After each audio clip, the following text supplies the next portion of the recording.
Monsieur Madi Danfakha, rapporteur général de la Commission des finances et du contrôle budgétaire.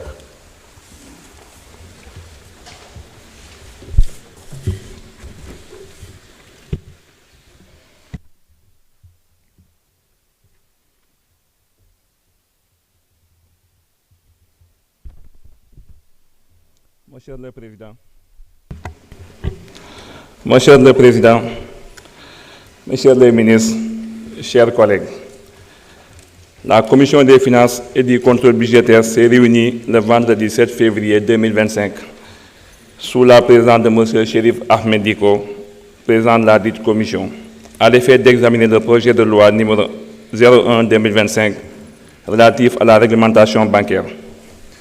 Le gouvernement était représenté par M. Cheikh Diba, ministre des Finances et du Budget, entouré de ses principaux collaborateurs.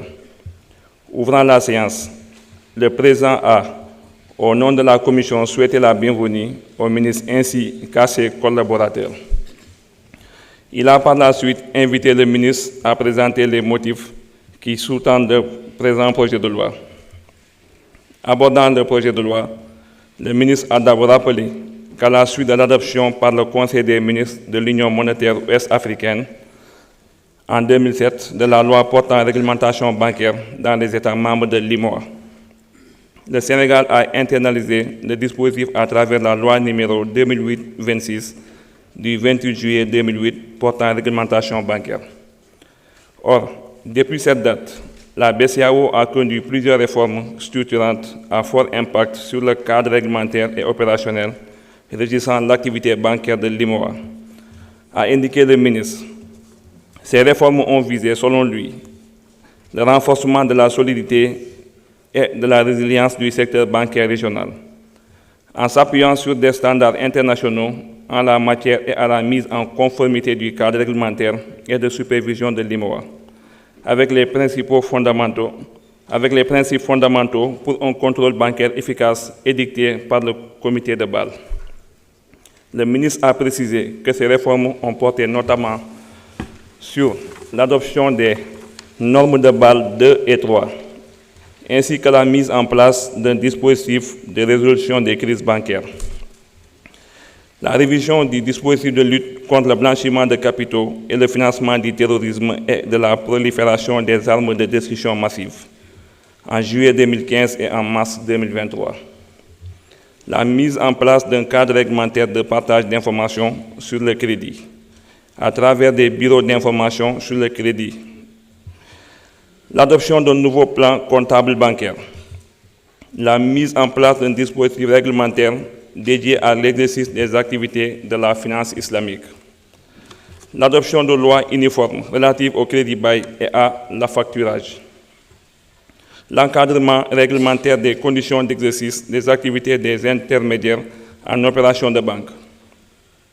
Le ministre a aussi fait noter que de nombreuses mutations sont intervenues dans l'environnement bancaire régional avec l'apparition de nouveaux acteurs comme les entreprises de technologie financière, communément appelées FinTech, ainsi que de nouvelles opérations comme celles relatives à la monnaie électronique.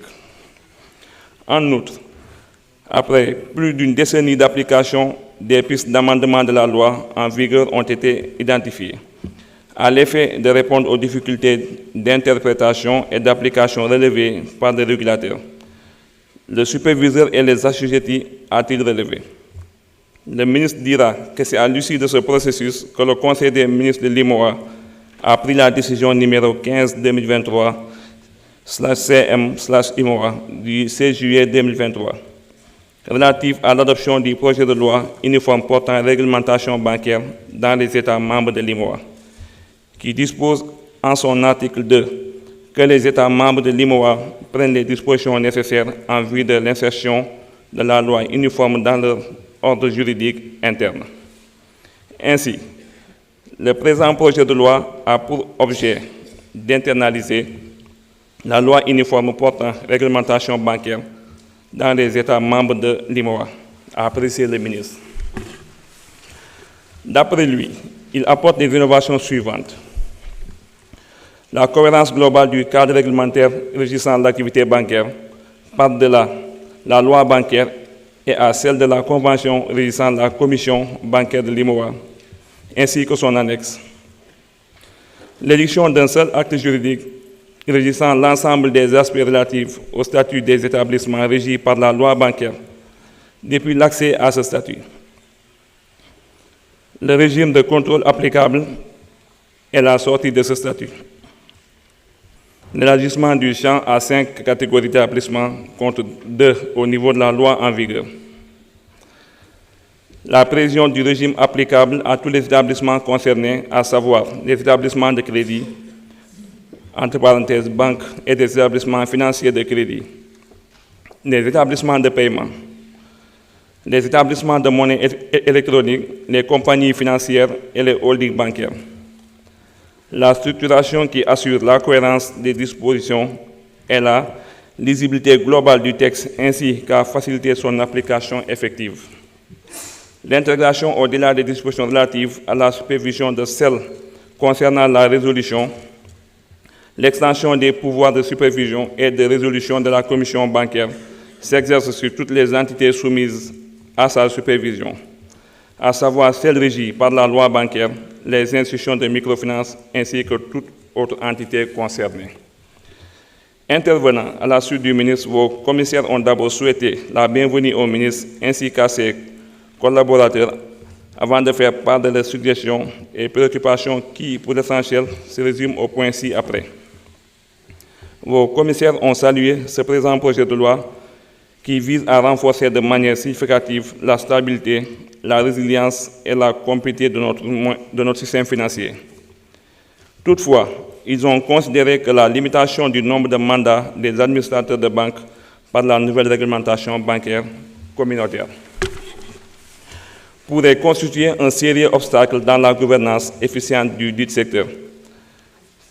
C'est d'autant plus préoccupant que plusieurs banques peinent aujourd'hui à trouver des administrateurs fort compétents pour mener à bien les activités, ont-ils ajouté.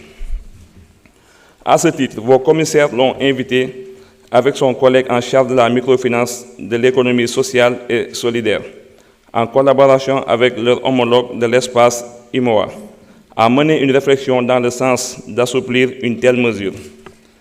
En outre, en dépit des progrès significatifs notés ces dernières années, vos commissaires ont estimé que le taux de bancarisation au Sénégal reste encore très faible par rapport à certains pays d'Afrique de l'Est et du Maghreb.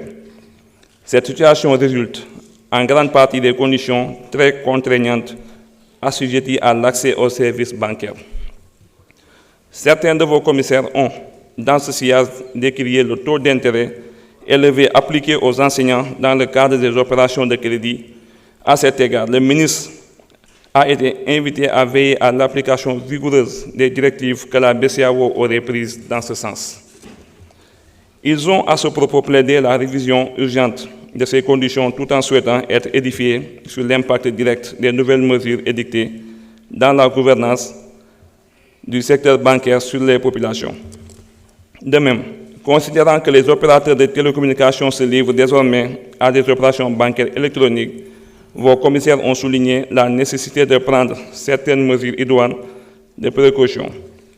Sur ce, l'attention du ministre a été attirée sur la non-régulation de l'opérateur Wave par l'autorité de régulation des télécommunications et des postes, entraînant dès lors un manque à gagner énorme pour l'État en ce sens que les messages envoyés à partir de leur propre plateforme lors des transactions qui ne sont pas facturées. Parallèlement, considérant que notre paysage bancaire est dominé par la présence des banques étrangères, particulièrement maghrébines, vos commissaires ont jugé nécessaire de procéder à la création d'une grande banque nationale à vocation sous-régionale, voire régionale, en procédant à la fusion des entités existantes. Cette perspective s'inscrira selon eux en droite ligne avec la vision ambitieuse du gouvernement d'impulser un développement économique endogène. Dans ce cadre, prenant en considération les résultats assez intéressants de la Banque nationale pour le développement économique, BNDE, notamment dans le domaine agricole, vos commissaires ont demandé au ministre si le gouvernement a prévu des mesures spécifiques tendant à renforcer substantiellement les moyens de cette importante structure. Par ailleurs, nonobstant l'augmentation considérable du nombre de banques ces dernières années, vos commissaires ont relevé pour le déplorer la faible part du secteur bancaire dans le financement de l'économie sénégalaise. Ainsi, en plus d'interpeller le ministre sur les véritables raisons d'une telle faiblesse, ils ont demandé que des mesures correctives pertinentes soient prises dans ce sens. Sur un autre registre, vos commissaires ont souligné le défaut de communication des banques en direction des populations, tout en interpellant le ministre sur les règles applicables en matière de comptes dormants. Reprenant la parole, le ministère d'abord réjouit de l'intérêt singulier que vos commissaires ont attaché à l'examen de ce projet de loi, tout en louant la qualité de leurs interventions. Avant de répondre spécifiquement sur des différentes interpellations, il a tenu à apporter quelques précisions d'ordre général pour une meilleure compréhension de ce secteur. Ainsi, rappellera-t-il que dans un contexte marqué par une multiplicité de chocs, le secteur financier sénégalais reste résilient et à la place de Dakar demeure attractive. Pour l'essentiel, le Sénégal compte 34 établissements de crédit agréés, 3 établissements de monnaie électronique et 10 intermédiaires en opération de banque. Il a aussi précisé que le secteur bancaire sénégalais est bien capitalisé. De plus, entre août 2023 et août 2024, le secteur a enregistré un renforcement de fonds propres de 2007 milliards. Cette situation fait suite à la décision du Conseil des ministres de l'UEMOA, le 21 décembre 2023, de relever le capital social minimum des banques de l'Union de 10 milliards à 20 milliards avec un délai de 3 ans pour se conformer. L'objectif visé est de renforcer la résilience du secteur bancaire et de répondre aux besoins croissants de financement des économies de la zone. Dans un contexte de normalisation de la politique monétaire de la Banque centrale, le secteur bancaire a continué à soutenir l'économie. D'ailleurs, en fin 2023, les crédits à l'économie ont augmenté de 4,4% pour un montant dépassant 6 400 milliards de francs CFA. Fort de ce constat, le ministre déclarera que le secteur bancaire soutient bien l'économie et reste rentable au regard du résultat net de 200,9 milliards de francs CFA enregistré en 2023, soit une hausse de 41% par rapport à 2022. Réagissant à l'absence de son collègue en charge de la microfinance et de l'économie sociale et solidaire, le ministre fera noter que ce secteur comporte une sphère stratégique et une sphère opérationnelle. En l'espace, les questions traitées dans ce présent projet de loi relèvent de l'ordre de la régulation, voire de la stratégie, et sont donc du ressort du ministère des Finances et du Budget et de la Banque centrale. Concernant l'objet de ce présent projet de loi, le ministre a rappelé que le secteur bancaire est très dynamique en relation avec le ministère des Finances et du Budget. La Banque centrale assure le contrôle, la surveillance, le suivi des activités y afférentes. Ainsi dira-t-il qu'à chaque fois que les changements majeurs sont intervenus dans le secteur, nécessitant la mise en place de nouveaux cadres juridiques, la Banque centrale détermine, sous l'impulsion du Conseil des ministres de la zone IMOA, la conduite à tenir en proposant aux besoins la mise à jour de la loi uniforme. Sur un autre registre, le ministre a déclaré qu'une fois éprouvée dans la pratique, la disposition relative à la limitation du nombre de mandats des administrateurs pourrait au besoin faire l'objet de révision par l'autorité de régulation sur instruction des services compétents. Toutefois, il a précisé que cette disposition en question ne s'applique pas aux mandats exercés au sein d'un groupe bancaire. Au sujet de la création d'une grande banque nationale, le ministre y a souscrit tout en précisant que cette question préoccupe au plus haut point le président de la République. D'ailleurs, la mise sur pied d'une grande institution financière est un des projets phares du gouvernement décliné dans l'agenda national de transformation Sénégal 2050, avec pour objectif d'accompagner le tissu économique, de mobiliser l'épargne nationale et de renforcer le tissu bancaire. Il a également informé que les notes stratégiques ont été élaborées et transmises à l'autorité compétente. Après validation, la représentation nationale sera informée, a-t-il déclaré. Poursuivant son propos, le ministre a informé que la première correspondance qu'il a signée en tant que ministre des Finances et du Budget fut une lettre adressée au groupe Société Générale de Banque pour faire valoir le droit de préemption de l'État du Sénégal.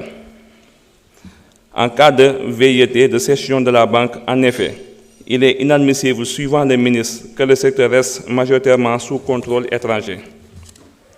Relativement à la faiblesse du financement de l'économie par le secteur bancaire, le ministre a invité à plus de relativité dans l'analyse, d'autant plus que le Sénégal occupe la première place dans l'espace IMOA.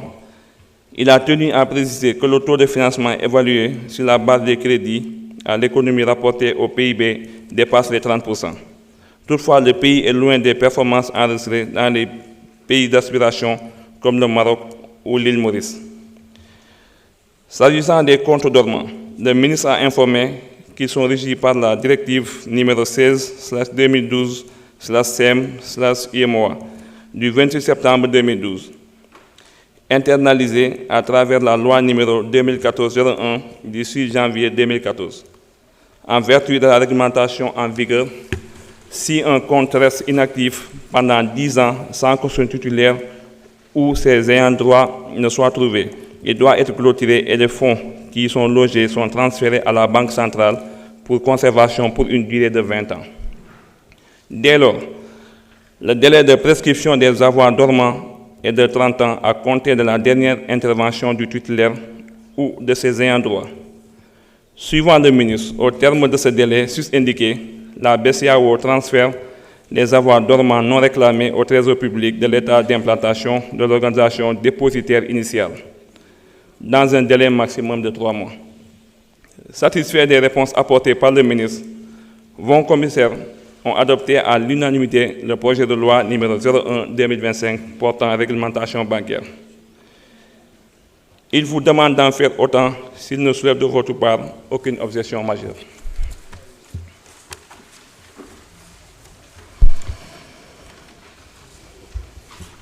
Merci beaucoup.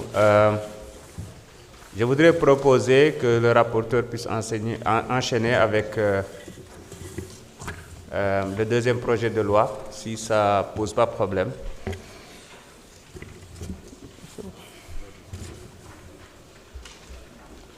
L'ordre du jour appelle aussi à l'examen du projet de loi numéro 02/2025 portant réglementation de la microfinance. Monsieur le rapporteur, vous avez la parole. Monsieur le Président, Monsieur le Ministre, chers collègues, l'intercommission constituée par la Commission des finances et du contrôle budgétaire et la Commission des affaires économiques s'est réunie le vendredi 7 février 2025 sous la présidence de M. Chérif Ahmed Diko, président de la Commission des finances et du contrôle budgétaire, à l'effet d'examiner le projet de loi numéro 2/2025 relatif à la réglementation de la microfinance. Le gouvernement était représenté par M. Cheikh Diba, ministre des Finances et du Budget, entouré de ses principaux collaborateurs. Ouvrant la séance, le président a, au nom de l'intercommission, souhaité la bienvenue au ministre ainsi qu'à ses collaborateurs. Il a par la suite donné la parole à M. Abdul Karim Sall, président de la Commission des affaires économiques, qui, après ces mots de bienvenue, a invité le ministre à présenter les motifs qui sous-tendent le présent projet de loi. Abordant le projet de loi, le ministre a d'abord rappelé que la loi portant réglementation des systèmes financiers décentralisés, adoptée en 2007 par le Conseil des ministres de l'IMOA, a été internalisée au service à travers la loi numéro 2008-47 du 3 septembre 2008. Celle-ci visait notamment à améliorer le fonctionnement des meilleures protections, à améliorer le fonctionnement des institutions de microfinance, à renforcer le cadre de leur supervision et à assurer une meilleure protection des déposants, a indiqué le ministre.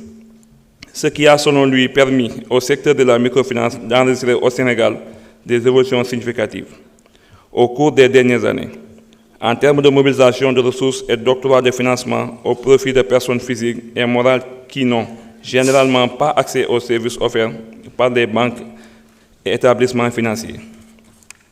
Toutefois, plusieurs vulnérabilités de nature à contraindre l'atteinte des objectifs et faisant peser des risques sur la viabilité du secteur sont apparus au cours de son application, a fait noter le ministre.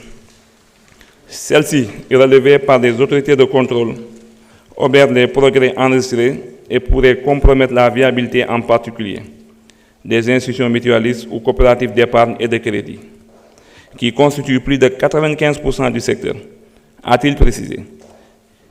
Ces insuffisances portent notamment sur la gouvernance, l'inadéquation des dispositifs de gestion du risque et de crédit et de contrôle interne, la faiblesse du système d'information ainsi que le fonctionnement des mécanismes de solidarité au sein des réseaux d'IMSEC.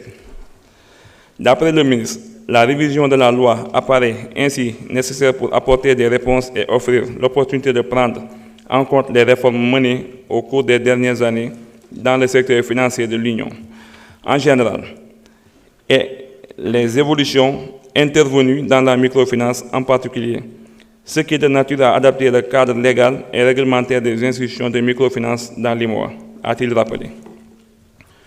Selon le ministre, la loi uniforme ayant découlé de la réforme adoptée par le Conseil des ministres de l'IMOA en sa session du 21 décembre 2023 a ainsi pour objet de régir l'exercice de l'activité de microfinance et le contrôle des entités assujetties dans les États membres. Elle ambitionne également de corriger les faiblesses identifiées par les acteurs, renforcer les solidités des institutions de microfinance, améliorer leur contribution à l'inclusion financière et répondre aux défis de mobilisation de l'épargne, a-t-il souligné. D'après le ministre, le présent projet de loi qui a pour objet, conformément à la décision numéro 19-21/12/2023/CM-IMOA, de transposer la loi uniforme portant réglementation des microfinances dans notre corpus juridique et d'élaborer la loi numéro 2008-47 du 1er septembre 2008 portant réglementation des systèmes financiers décentralisés, modifiée par la loi numéro 2019-06 du 4 février 2019, apporte des innovations majeures portant notamment sur le renforcement de la gouvernance des institutions de microfinance, la clarification des rôles et responsabilités des autorités de supervision, l'instauration d'un capital social minimum pour les IMF, l'application du principe de proportionnalité, l'élargissement des activités autorisées aux IMF, la rationalisation des formes juridiques, la protection des coopérateurs ou clients, l'intégration de dispositions de base de la finance islamique, le traitement des institutions de microfinance en difficulté. Intervenant à la suite du ministre, vos commissaires ont d'abord magnifié ce présent projet de loi qui introduit des innovations majeures dans la gouvernance du secteur de la microfinance. Ils ont par la suite formulé des préoccupations et suggestions qui, pour l'essentiel, tournent autour des points ci-après. Vos commissaires ont relevé quelques imprécisions tenant à la rédaction de certaines dispositions du texte. À titre d'illustration, ils ont considéré que si la destination des rapports sur la prise en charge des réclamations des opérations ou des clients est clairement indiquée à l'article 94 du présent projet de loi, il n'en est rien concernant les rapports annuels produits par les institutions de microfinance au terme de chaque exercice social prévu à l'article 62 du même texte. Dans la même veine, interprétant l'article 79 du projet de loi, vos commissaires ont interrogé le ministre sur la décision à prendre lorsque la mise en œuvre d'une décision ordonnant une saisie ou toute décision rendue en dernier ressort contre les institutions de microfinance porte atteinte aux intérêts des déposants et des utilisateurs de services des institutions de microfinance. Par ailleurs, vos commissaires ont estimé que le secteur de la microfinance est confronté à un sérieux problème de gouvernance, si bien que les résultats escomptés sont aujourd'hui loin d'être atteints. Pour y remédier, ils ont, entre autres, demandé à ce que les institutions de microfinance se conforment notamment à certaines conditions définies d'un commun accord avec la Banque centrale, dont l'obligation de procéder à un reporting mensuel. Aussi, ont-ils invité le ministre à imposer aux institutions de microfinance et de se doter d'un système d'information fiable, tout en souhaitant que la direction de la réglementation et de la supervision des systèmes financiers décentralisés jouent pleinement son rôle dans leur supervision. Dans le même ordre d'idées, considérant que les taux pratiqués au sein des institutions de microfinance sont trop élevés et ne sont pas ricochés de nature à favoriser les remboursements des prêts, vos commissaires ont vivement plaidé en faveur de leur révision à la baisse aux fins de permettre notamment aux petites et moyennes entreprises de bénéficier convenablement de crédits. À ce niveau, ils ont indiqué que l'application de taux très élevés au niveau des institutions de microfinance a conduit notamment les commerçants à recourir à d'autres alternatives, notamment à la tontine. Vos commissaires ont en outre considéré que l'affichage des photos des débiteurs dans les locaux de certaines institutions constitue une violation de la dignité humaine. Sur ce, ils ont demandé que des mesures urgentes soient prises afin de mettre un terme à une telle pratique. Parallèlement, l'attention du ministre a été attirée sur un phénomène en vogue susceptible de biaiser le secteur de la microfinance. Il s'agit de la pratique de prêts assortis d'un taux d'intérêt de 20% ou plus dans plusieurs grands marchés du pays, ont-ils précisé. Soit un autre chapitre, afin de redéminaliser les institutions de microfinance, vos commissaires ont plaidé pour qu'on leur permette d'utiliser les moyens de paiement reprenant la parole. Le ministre s'est d'abord félicité de l'intérêt que vos commissaires ont accordé à ce projet de loi, ainsi que de la qualité des interventions. Avant de répondre aux différentes interpellations, ainsi, revenant sur le dit projet, le ministre a rappelé qu'il s'agit d'une loi uniforme internalisée comme telle. Relativement à l'interpellation sur les problèmes d'accès à la ressource par les institutions des microfinances, notamment les taux d'intérêt assez élevés, le ministre dira que cette problématique est réelle. D'ailleurs, cette présente mise à jour de la loi régissant le secteur de la microfinance a, entre autres, pour soubassement le règlement de ces impairs et la mise en place d'un dispositif permettra de pousser les acteurs à aller vers des taux d'intérêt plus acceptables et de s'éloigner au plus du taux d'usure maximal retenu de 24%. Le ministre a fait noter que ces taux d'intérêt relèvent également du fait que le coût de la ressource soit assez élevé. C'est pourquoi l'État du Sénégal a mis en place des mécanismes d'appui tels que le FONGIP pour aider à baisser les taux, a-t-il indiqué.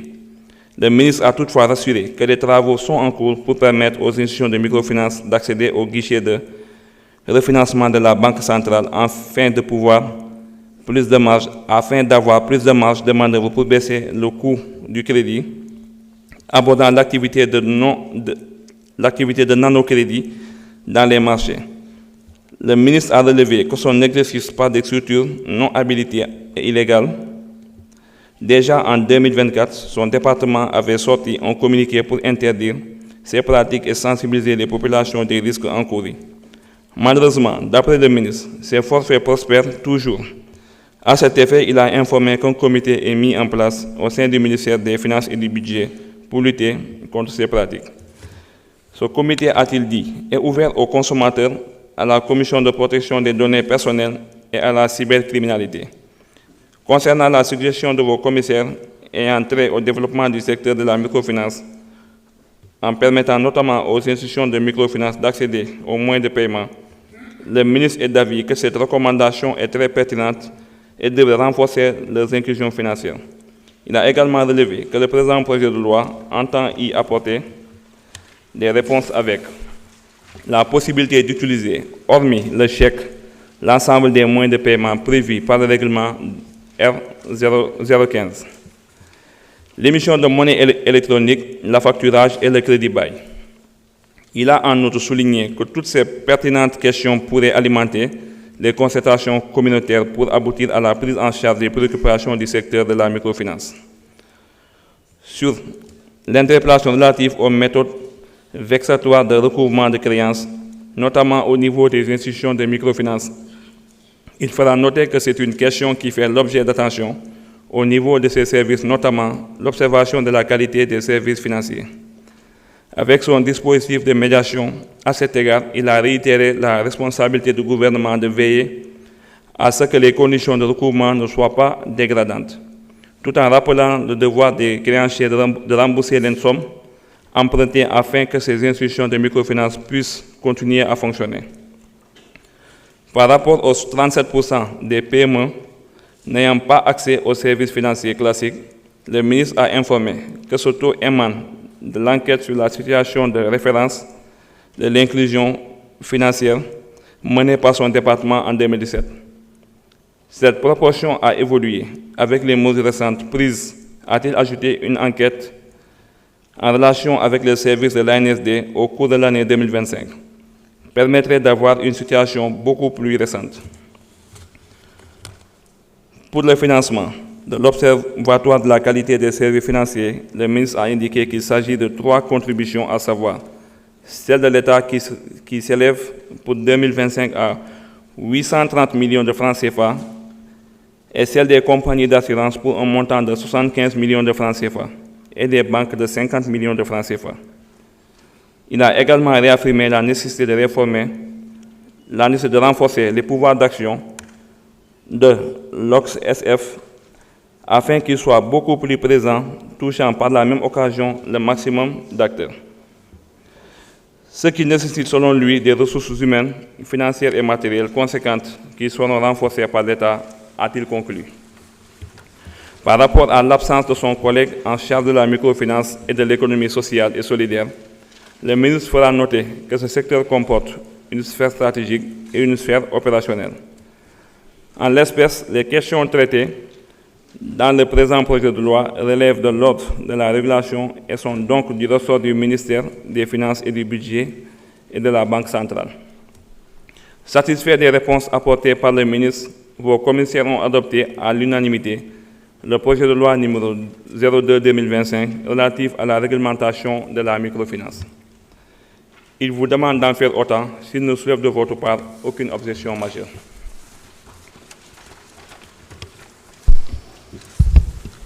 Je vous remercie, Monsieur le rapporteur général. Monsieur le ministre des Finances et du Budget, avez-vous des observations de forme à faire sur les rapports? Merci beaucoup, Monsieur le Président de l'Assemblée nationale, Mesdames, Messieurs les honorables députés. Je pense que les 2 rapports qui nous ont été présentés sont pour l'essentiel fidèles à l'esprit des échanges que nous avons eus le vendredi passé. Il reste qu'il y a quelques petites observations, quelques impropretés sur certains termes qui ont été utilisés. Et nous ferons l'obligation de les reparcourir et de partager avec le rapporteur. Je vous remercie.